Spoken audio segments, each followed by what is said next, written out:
In this course lesson, we're going to study different techniques we can use to model a louver. And as you can see, I have used an image sampler to produce twisting louver here. First of all, in this lesson, what we're going to study is how we can simply just rotate a surface, which is a freeform surface, as you can see here, and not a flat surface. We're going to talk about the basics and how we can just twist them.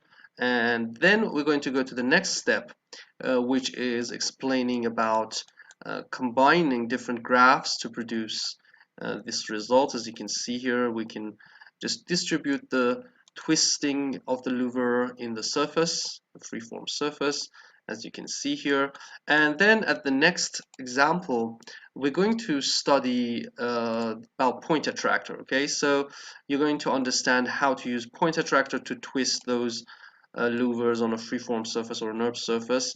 And then I'm going to give you two example files, which is an image attractor and a curve attractor, which you can control this louver thing with a curve or with an image. So you can have more exercise and understand more about Grasshopper. So this course lesson is basically focused on modeling a parametric louver in Grasshopper.